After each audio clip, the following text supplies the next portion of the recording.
Hezron Mafuru.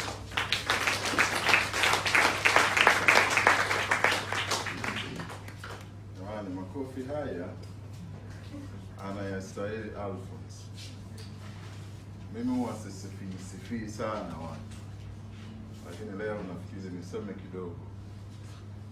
Hivi karibuni nilikuwa najaribu kumfikiria Alphonse, anaponipigia simu ananiulizia unatoka gani, anafuatilia, lakini nilikuwa najaribu kuangalia hapa, nikaona wote ni watoto wake,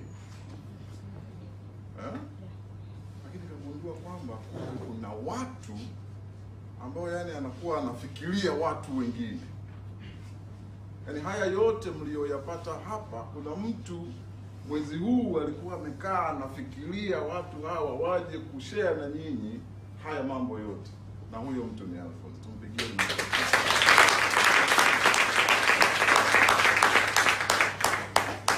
Lakini kwa sababu ya muda wa leo tulionao, sitajimwaga sana. Nataka niende tu kwenye uhalisia. Yawezekana ukawa ni ukweli mchungu ambao yawezekana wengi tukautilia hata mashaka, lakini ukweli ni huu kwamba unapomzungumzia, wote nafikiri hapa tulipo tumeshawahi kusikia hili neno linaitwa shetani, si ndio Umeshawahi kusikia kitu kama hicho Shetani, si ndio? Japo watu wanajaribu kujidanganya kwa sababu ni vitu ambavyo hawaoni. Wanasikia tu shetani, lakini hawafanyi nini?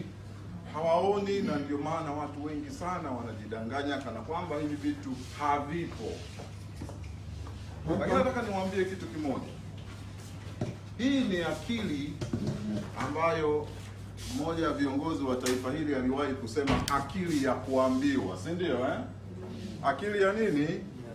Akili ya kuambiwa. Kwa sababu gani? Mbona virus? Mbona kuna vitu vinaitwa virus? Nani alishawahi kuona virus? Nani alishawahi kuona virus? Nani alishawahi kuona bacteria? Hata huyo anayekwambia nani? Lakini mbona tunaamini uwepo wa hivyo vitu? Ni kwa sababu ya vitu ambavyo tunaviona katika uhalisia ambavyo vinasababishwa. Kwa hiyo ndio unaamini kwamba there's something invisible ambayo inasababisha hivi vitu, si ndio Hata ukienda pale chini,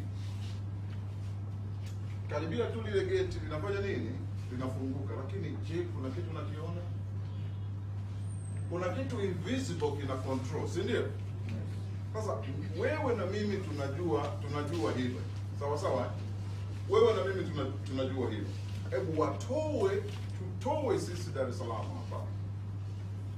Alafu walete ambao hawajawahi kufika. Chukulia kama kijiji ambacho mimi nimezaliwa. Chukua watu hao, walete Dar es Salaam. Hawajawahi kuona vitu kama hivi. Alafu akifika kwenye mlango unafunguka.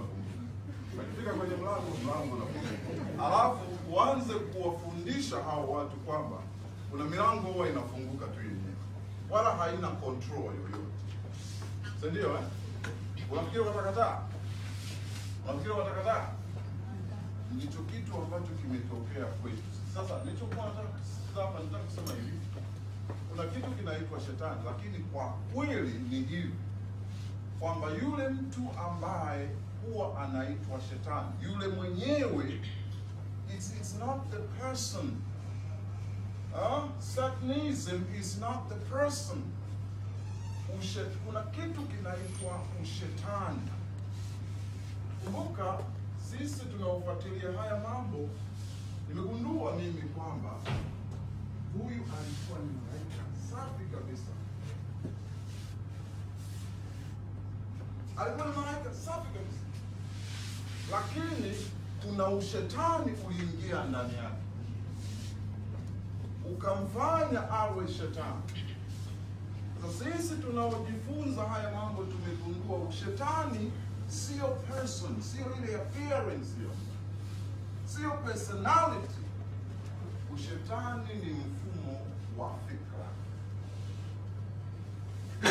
Watu pamoja. Shetani ni mfumo wa nini? Wa fikra.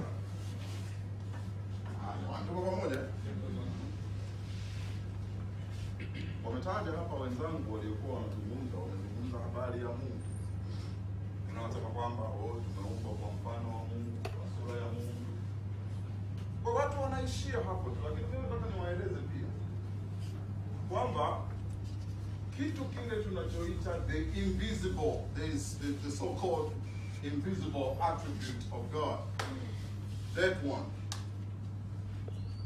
Tunafanana na Mungu katika kufikiri. Kufanana na Mungu kwa mwanadamu kuko katika kufikiri. Kwa hiyo mwanadamu aliumbwa kufanana na Mungu, sio kwenye masuala ya masikio na kuona, katika kufikiri kwake. In the mind, in the heart, in the spirit. Ndipo tunapofanana na Mungu. Katika mioyo ndio tunapata kitu kinaitwa tabia ya mtu. Sawa sawa eh? Tabia ya mtu. Nimekuwa nikilisema sana hili hapa mara kwa mara.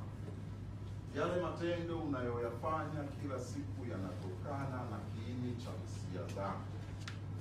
Sasa kwa sababu ya wrong thinking, watu wengi wamefikiri, wamedanganywa kwamba, wameambiwa kwamba eti moyo ni huu hapa. Kuna kitu kinaitwa kiini cha hisia. Sasa kwa nini nasema ushetani ukiingia, mfumo wa fikra unaoitwa ushetani ukiingia ndani ya mtu, huyo mtu ndo anakuwa shetani. Huyu alikuwa kiumbe na anaitwa Lucifer. Na mngejua maana ya Lucifer. Lucifer maana yake being of light, yaani kiumbe wa nuru mwenye kung'aa. Lakini ushetani ulipoingia ndani mwake akabadilika akawa kitu kingine. Do you understand what I'm talking about? Huh? Sasa nataka tuujue huu. Nimesema wrong thinking. Kwa sababu unaijuaje? How do you know that this is wrong? How do you know that what I'm thinking is not right? How do you measure right or wrong? Sawa ya moja nitaka niwape tukifai kidogo hiyo. Lakini niende tu haraka kwa kusema hivi. Kwa mfano chukulie mtu aliyetengeneza gari, si ndio? Kuna gari ya nini? Ya petroli na nini? Halafu ukachukua petroli ukaweka kwenye nini? Kwenye diesel. Tutasemaje hapo? Umeweka kitu right au wrong? Umeweka kitu wrong, si ndio eh? Sasa maana yake ni nini hapo? Maana yake you are putting something that was not intended by the maker. Ndio. Aliyekitengeneza hicho kitu, yeye alitengeneza gari ya diesel, kwa hiyo hapa unapaswa kuweka nini? Diesel. Sawa sawa? Wewe ukiweka kitu kingine inakuwa ni nini? Wrong. Sasa watu wengi huwa hawajui kwamba hii brain iliyoko huku ndani, aliyeitengeneza alikusudia pia ni kitu gani kikae ndani ya hiyo brain.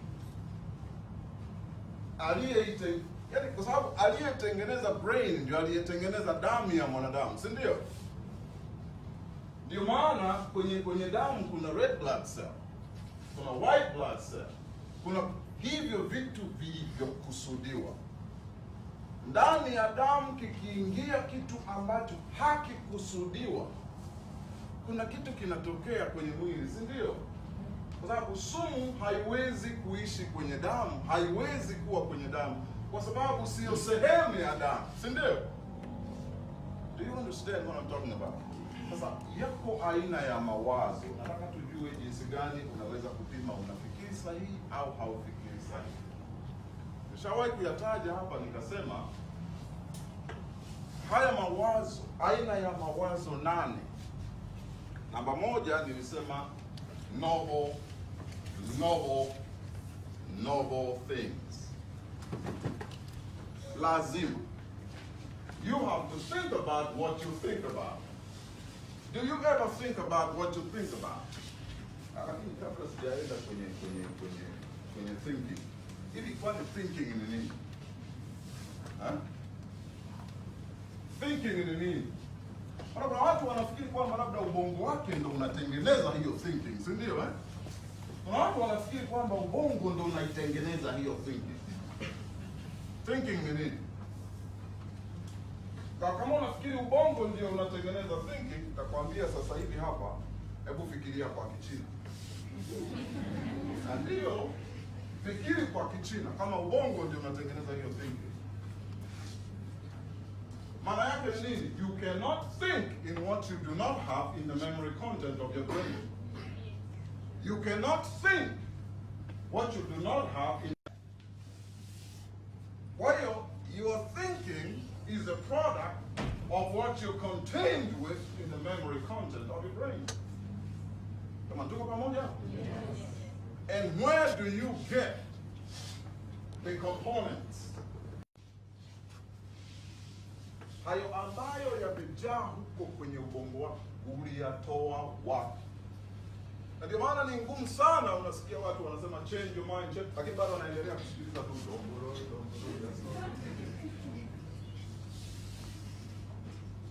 Kwa sababu hayo unayofikiri yanatokana na hayo ambayo umekuwa ukisikiliza siku zote. Na inaingia huko. Wanaongea na kijana mmoja anasema, mbona umeweka hii kwenye masikio? Hasikiliza muziki. Si ni burudani tu. Siku nzima burudani, siku nzima. Lakini je, do you ever think about these words? Haya mawazo yanatokana na nini? Mawazo yanatokana na nini? Mawazo si ni maneno, si ndio? Mawazo si ni misemo, ni kauli ambazo umezisikia alafu zikakubali kukaa kwenye kumbukumbu ya ubongo wako, si ndio? Na ndio maana you can't think in English if you do not have English in the memory content of it. You can't. Kama tuko pamoja? You can't. Ndio maana mimi katika kufundisha kwangu huwa ninataka watu waweke Kiingereza kwenye memory content the brains out ili waweze develop thinking. Do you understand? Sasa, if you do not think for what to put in the memory content of your brain. Aliyetuumba alitaka the memory content of your brain should contain things that are noble. Things that are true. Lazima unakaa unafikiri kwamba, what am I thinking about? So thinking is speaking in the inner conversation. Kama kufikiri si kuzungumza, si ndio? Au mwenyewe wenzangu mnafikiri vipi? Sababu ukiwa unafikiri maana yake unajadili, si ndio? Kuna kitu kinaitwa silent monologue and loud monologue. Kama unafanya mazungumzo ya wewe mwenyewe, si ndio? Tuko pamoja? Kwa hiyo kumbe kufikiri ni kuzungumza ndani ya wewe. Lakini sasa unazungumza nini? Kwanza tunazungumza mapicha. Tunazungumza maneno, si ndio? Kwa hiyo huwezi kuzungumza nafsini mwako maneno ambayo hayako kwenye memory content ya brain. Sasa, you have to be contained with noble truth. Number 3, just. Is it just? I'm thinking about it. Is it just? Is it true? Is it noble? Do you understand? Lakini kuna kitu kingine. Is it lovely? Huh? Is it lovely? What are you thinking about right now? Are you thinking what is noble? Are you thinking what is lovely? Are you thinking what is true? Hi. Kuna kitu nyingine inaitwa pure, number 5. Is it pure? What you thinking about? Is it pure? Nyingine nazungumzia jinsi ya kuyajua hayo mambo na yapata wapi. Kitu kingine, is it encouraging? Sindio?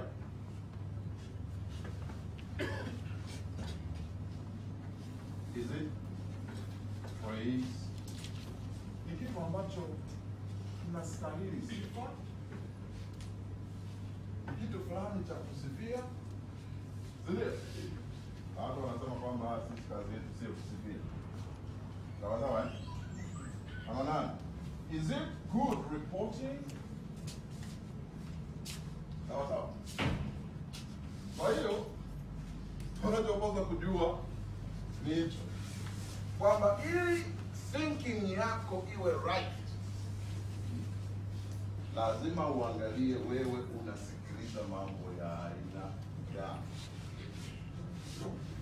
Sasa ndio maana last time nikasema kwamba wote sisi tumepotea kwa sababu tumezaliwa katika mazingira ambayo hatukujua kwamba yale tunayosikiliza yana maana sana, kwa sababu ndiyo yatakayo determine thinking yako.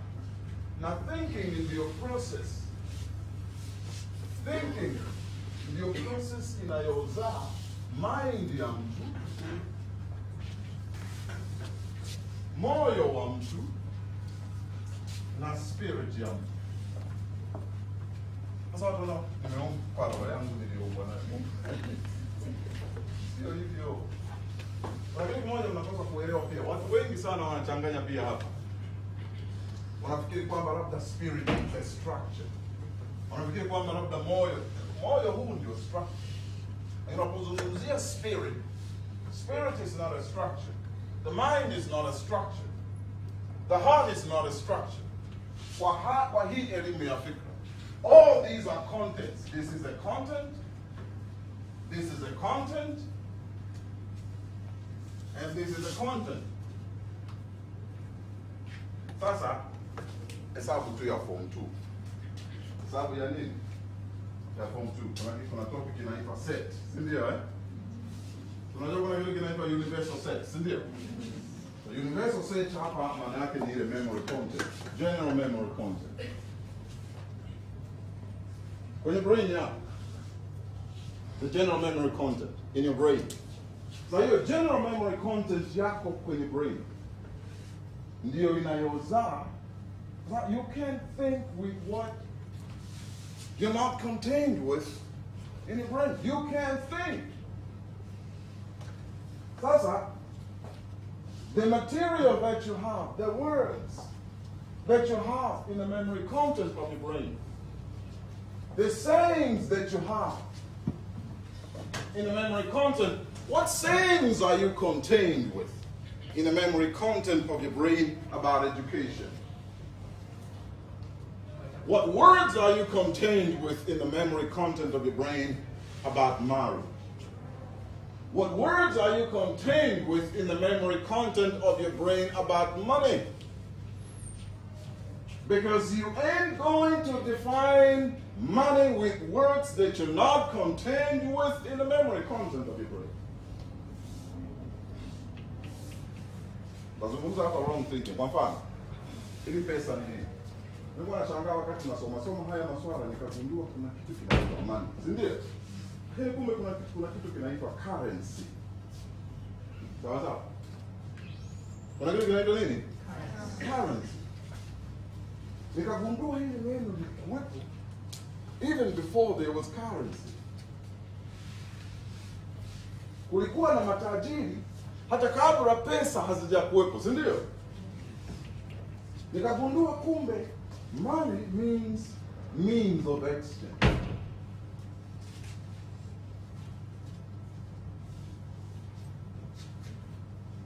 Sasa unaweza msikubali, si ndio eh? Si ndio? Hebu chukua mabilioni yako ya T shillings. Chukua mabilioni yako ya T shillings. Weka kwenye begi. Nenda kule Peru, si ndio eh? Una begi lako umetoka Tanzania na fedha zile. Nenda kanunue kitu kama utanunua. Na zile pesa zako utanunua kitu. Maana yake ni nini? That is not money in Peru. Na kwa sababu huwezi kununua with that money, that means you're poor. Lazima utafute kitu ambacho ni pesa huko Peru. What is money in Peru? Mnanielewa ninachosema? Yeah. What is money in Peru? What is money? It's not necessarily money in America. Ukienda na pesa zako zile bila kutafuta pesa kule ni nini? Na tuko pamoja eh? Kuna watu wengi wanajua zile noti tu ni hela, zile noti tu ni hela. You just limited.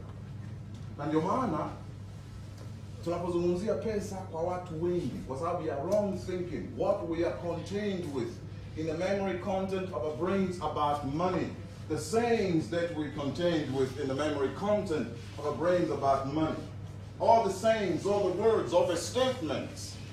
So hayo ndio tulionayo imelimit hata definition ya pesa, uelewa wetu wa pesa, our understanding about what money is.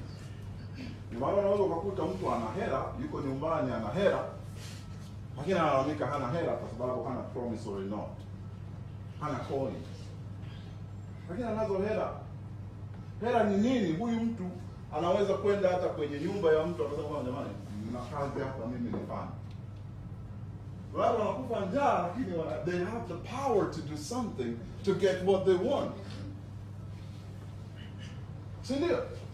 Ni ufahamu, ndio maana unaona watu wanataka mtaji kwa sababu wanataka mtaji wa nini? Kwa currency. Jamani tuko pamoja. Yaani anataka tu zile njuruku zile ndo anajua ni hela. Yeye kwa ufahamu wake kuhusu hela anajua ni zile njuruku zile. Tuko pamoja? Lakini pengine ana pesa za kutosha. Kuna watu hawana hata hiyo nguvu ya kwenda kufanya hiyo kazi ili wapate kile wanachokitaka. Hawana. Lakini unaona wrong thinking because of the wrong things that we are contained with in the memory content of our brain. We think, how do we define money? Amesema hapa mtu mmoja kwamba yeye alikwenda kujitolea, si ndio? Kwake yeye kujitolea, that was money. That was capital. Na tuko pamoja? That was capital. Akaenda akajitolea, alikuwa na fedha nyingi sana. Alikuwa na nguvu, alikuwa na uaminifu. That was money. Na tuko pamoja? Mimi nikutanaje na hao? Nilikwenda kujitolea mahali fulani. Nikafanya kazi. Nikakutana na mama mmoja wa UNICEF. Siku moja huyo mama akakutana na Alphonse. Huyo mama akanileta kwa Alphonse. Unaona sasa? Habari gani kama nisingejitolea mahali? Hani tuna wrong. Wanalipa mtu akiambiwa kujitolea kama wanalipa bei gani?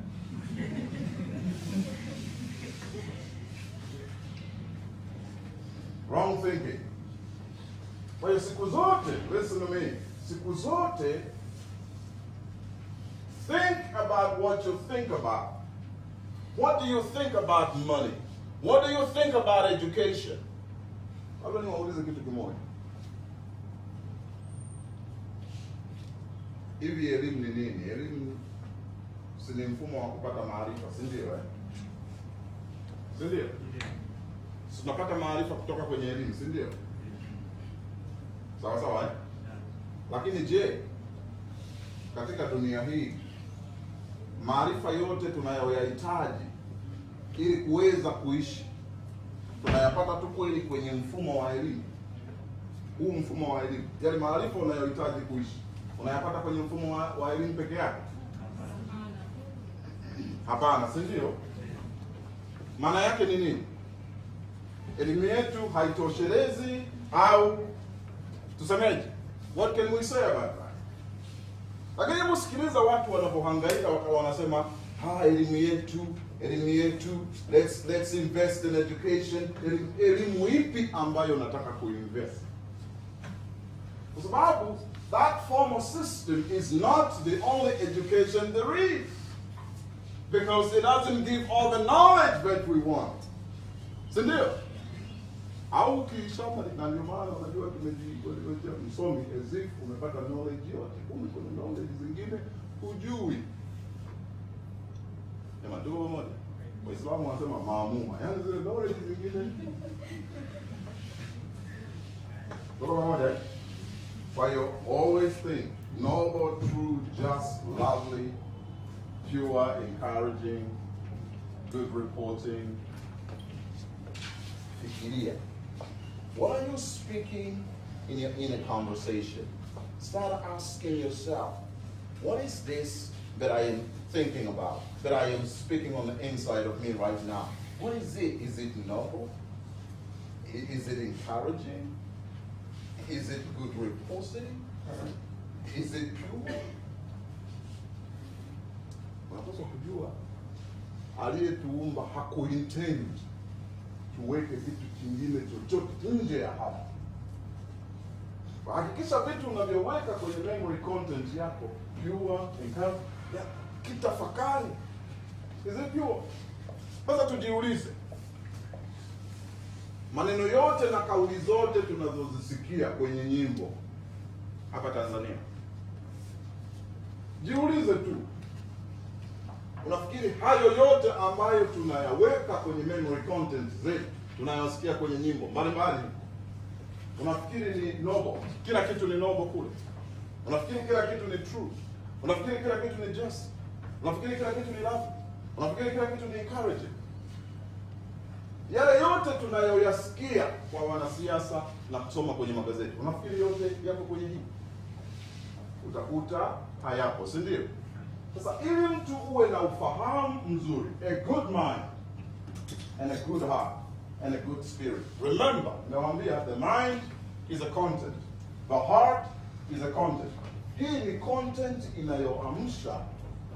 Tunaposema the heart is a content, ni content kwenye memory content. Kumbuka tatizo liko hapa, kwamba hivi vitu vyote viko kwenye brain. Hakuna sehemu unaweza kusema kwamba this is the heart now, this is the heart now. No. Yote yako contained humo. The mind is also there. Tofauti yake utakuta when you are speaking in a conversation. Unapokuwa unazungumza in a conversation, ndio utajua kwamba now I am thinking with the mind, or now I am thinking with the heart. Now this is my spirit, or this is not my spirit. But the spirit ni content ipi? Spirit ni content ambayo ni regular. Lazima ujue ni maneno yapi, ni kauli zipi, ni misemo ipi ambayo ni regular kwenye mazungumzo ya nafsini mwako. Hiki kitu tumekipuuza sana. Hatujui utamaduni wa kufikiri kwetu. Nafikiri inaweza nikafikiri lolote tu nikabaki salama. Lakini ukweli ni kwamba unapokufikiri kwako na yale unayotumia kufikiri, yale maneno unayotumia kufikiri, zile kauli unazotumia kufikiri mwako, hiyo kwa pamoja ndio ina explain moyo wako, roho yako. Na roho ya mtu inabadilika, na moyo wa mtu unabadilika, hisia zinabadilika. Na ndio maana tunazungumzia habari hii. Wanasema nakupenda kwa moyo wote, si ndio? Maana unampenda mtu kwa hisia zote. Sasa nataka tu niwape mfano, sababu ya time tulionayo. Nataka niwape mfano mmoja. Kwa nini ninasema wrong thinking against your success? Kwa nini nasema hivi? Kwa sababu nimetoa mfano wa watu wao pesa ni nini. Wao pesa ni nini? Kwa hiyo yeye anajua pesa ni hizi note. Kama kuna kipindi fulani nilikuwa nabisha tu Mikocheni kule majumba ya watu. Hapa mimi naweza kunyoosha hata nguo. Naweza kunyoosha hata nini? Na sehemu hata kutafuta madirisha. Kwa sababu ile nguvu ya kufuta madirisha na kunyoosha nguo za watu, that was money to me, to get what I wanted. Si ndio? Unapokwenda dukani, unatoa hiyo hela ili upate unachotaka, si ndio? That was my thinking. Lakini wananiangalia sasa. Si unaweza hata kufundisha watu. Nasema ndio. Unaona sasa? Lakini watu wanasubiri mitaji kumove. Na ndio maana unakuta mtu anakaa pale anasubiri mtaji. Kumbe angeweza kutumia pesa aliyonayo kwa wakati huo ili aweze kupata hiyo currency, ili aweze kufanya hicho kitu anachokitaka, na watu wengi wamekaa tu na pesa wanazo. Tuko pamoja? Tuko pamoja? Alright. Jambo la mwisho ambalo nataka mjue, wrong thinking zinasababisha watu wamekaa tu hivi, ndio nilichokuwa nataka kumaanisha hapa. Yaani wrong thinking nyingine ambayo hii ni crime. Nataka nizungumza sana sehemu mbalimbali. Naona nitoe huu mfano kwa sababu watu wengi wamegusia kidogo hapa. Nataka tujadili kidogo na mimi kuhusu kitu kinaitwa family institution. Family institution. Nishawahi kusikia hata rais mmoja wa Marekani anasema kwamba Africa needs strong institutions. Si ndio? Ni watu wangapi wanajua the family is an institution? Watu wangapi wanajua? Ile bwana hapa amesema miaka 10 alikuwa ameshajua nini mission yako, si ndio? Alikuwa miaka 10. Tunasoma nani huyu anaita Kiyosaki miaka 6, sijui miaka 7, yeye anawekewa vitu kwenye memory content yake. Miaka 6. Kwenye family institution kuna family government, si ndio? You have family government, right? Lakini pia you have family school, the home school. Watu wangapi wanajua hilo? Na hebu ona jinsi ambavyo wrong thinking imesababisha kuna disaster leo. Wrong thinking inaweza kusababisha wrong translation. Wrong thinking inasababisha wrong translation. Nyinyi mmesikia siku zote wanasema wanasema tu mwanaume ni kichwa cha nini? Zimesikia hivyo? Hiyo ilitoka wapi? Nasikia watu wanakuambia, imeandikwa kwenye Biblia. Nenda kafungue Mwanzo hadi mwisho, unatafuta sehemu iliyoandikwa mwanaume ni kichwa cha familia, huwezi kuipata. Kilichoandikwa kule kinasema hivi: the husband is the head of the wife as Christ is the head of the church. Ndicho kilichoandikwa. But listen to me. Not every man is a husband. Yes.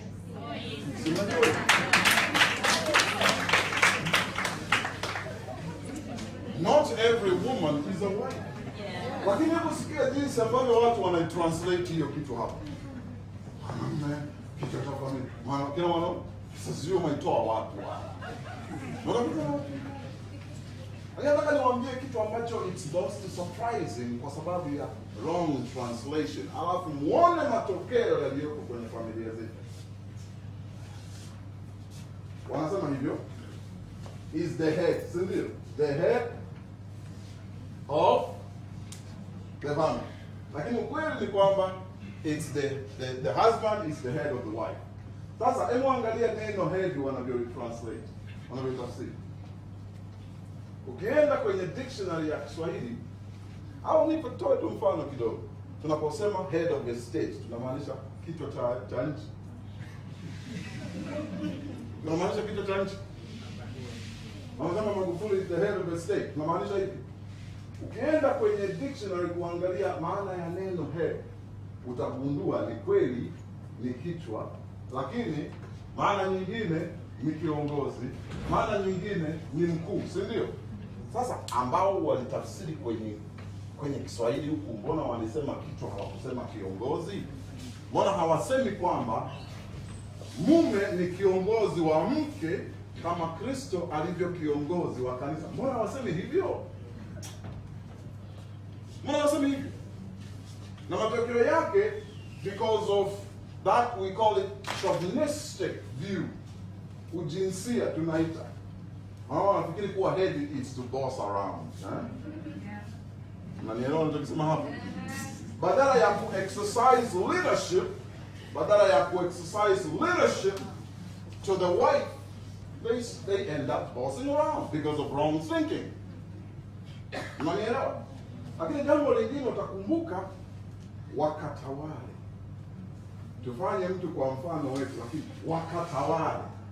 Lakini wanaume wao ndio wao ndio wanapaswa kuwa watawala, si ndio? Na it's a lot of fighting, si ndio?